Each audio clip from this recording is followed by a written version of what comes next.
Welcome back to WagerTalk.com. I'm Marco D'Angelo, joined with Chris Andrews and Preston of Sports Cheetah. We're talking about the college football games of the year. The South Point Hotel and Casino, they brought out 40 of the games of the year on Friday, May 13th. And I got to tell you, Chris, the first question I got to ask you, and there's another sports book in town that they were known for bringing out the games of the year. They brought them out like the end, what would Preston, was it End July? of June or beginning of July. Yeah, end of June, beginning of July. And, that was always the buzz. But you're coming out way early. And I got to ask you, how do you arrive at getting to your numbers this early when you're still dealing with, right now, we're in the middle of the NBA playoffs.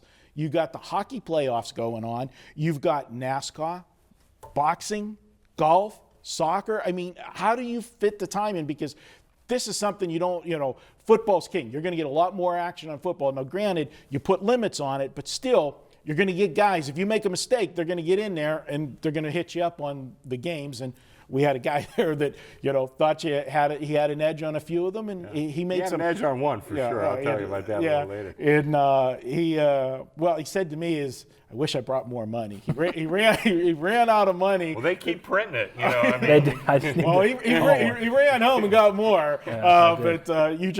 Fortunately for you, he wasn't right around the corner. It was a day trip to get down to South Point. Obviously I have a lot of respect for anything Preston played. We didn't just move it half a point or anything like that. We gave it a pretty stiff move. I did notice that, actually. Yeah, it was not, you have to go in and know. You could be way off on a number. I mean, that's just the way it goes.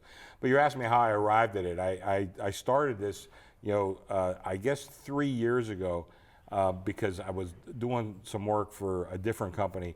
And they wanted my football opinions. They wanted them by the first week of May. And I was like everybody else. I'd wait a little while. And, so I was doing it, and they paid me for it. And so I was done. And I found I really kind of enjoyed the exercise of doing it that early. I have my own records and methodology. And I went back and did it. I liked it. I did it again last year, the same way. And, I was really a little lazy this year. I had started, but I wasn't, diving into it like in the past 2 years. And Jimmy Vaccaro mentioned it to me. He said, geez, have you seen the first week of college football, how great the games are? And I said, Jimmy, in all honesty, I haven't. I've been going through the teams, but I haven't looked at the next schedule. So he brought out, he says, look at these games. LSU's at Wisconsin, essentially. USC and Alabama, and, just went Texas and Notre Dame. I said, holy cow, that really is a great schedule. And Jimmy had known I had done this the last couple of years. He said, are you going to be ready kind of like around the same time? And I said, well, I can be. I'm about a week behind. He says, well, get ready. Let's open them up as quick as possible. Let's beat everybody. Okay, we did.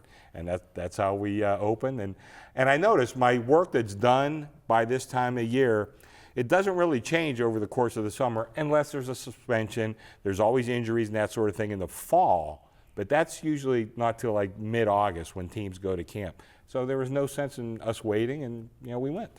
Good stuff. The games for, obviously you had the week one games, but Jen, you picked 40 games that you tabbed as games of the year.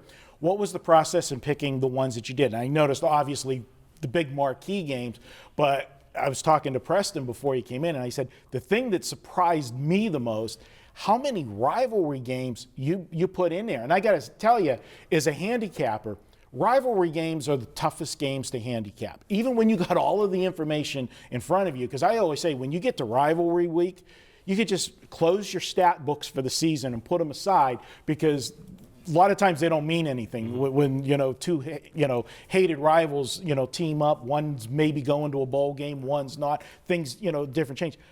What made you put those ones in there? Well, I thought those would garner the most interest, and I had a couple, like I had Pitt and Penn Well, State. that's my next one. And we get a lot of Pittsburgh people at the South Point, with me being there and Jimmy, and there's a lot of guys on the crew who are from Pittsburgh. It's just been one of those things. You going to get a Permanis open there? Boy, that's a heck of an idea. Maybe you and I can joint venture some sort of deal. If there's a hole that opens up, let me know, because I'm in. I'm going to put you on top of my list. But anyway, I did pick a lot of the. I tried to get a lot of Western games. You know, the SEC always has a lot of great games. I think I put Alabama on 4 times. And I think that's the most. I try not to go more than 3 in case I was way off on a number. I didn't want to get hit too many times on it. But I've, again, a little bit of a Western flavor. Tried to get some good rivalries, and the interest has been great. And really, since that first day and weekend of getting all Wise Guy action, now we're starting to see the guys come in with 100 and 200 and a nickel and that sort of thing, and that has really been terrific. That's cool. And the Pitt-Penn State game, that was my last one. I was going to say, for people that don't know, you are a Pittsburgh guy. But as much as you are a Pittsburgh guy, you're an even bigger Penn State guy. And it was kind of appropriate that when I got the sheet, the first game on the sheet of the 40 games of the year, Pitt-Penn State. And, for us guys, I'm looking forward to seeing the rivalry. Yeah. And that was always, the backyard brawl, Pitt and West Virginia, Yeah. that was always great too. But there was nothing better than Pitt-Penn State because, that's what it was. It's kind of lost its luster, because it's been gone for so long. But I'm excited to see it. I grew up, and I was never really a big Pitt fan, and I really wasn't that big of a Penn State fan.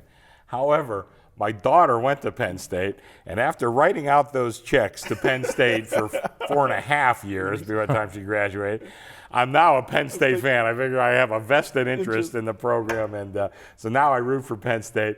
All the boys back in Pittsburgh, most of them are Pitt fans. Like, there's a few Penn State guys. I'm a Pitt fan. I understand. And so I've eaten, naturally there's some problems have happened with Penn State, off the field. But, we'll see what happens this year. Unfortunately, I think Pitt is quite a bit better than Penn State this year. And, I think I'm going to have to wait till next year to get them back up in Happy We're going to Valley. tease them for the next video. Tune Okay. into the next video because we're going to talk about maybe one of those mistakes possibly and talking about writing checks to go into a school. Somebody's trying to get their tuition back and you might be helping them out a little I bit. probably helped 1 or 2 guys. Yeah, this past we're gonna be talking about that in the next video. Guys, don't forget, if you're brand new to Wager Talk, after your first purchase of $12 or more, email support. That's support@WagerTalk. Send in your username. Within 24 hours, we'll put $50 in your account. It's a free sign-up bonus for you. Spend it any way you want at the site. That's our way of saying thank you. Do it after your first purchase of $12 or more at WagerTalk.com. We'll be back with more.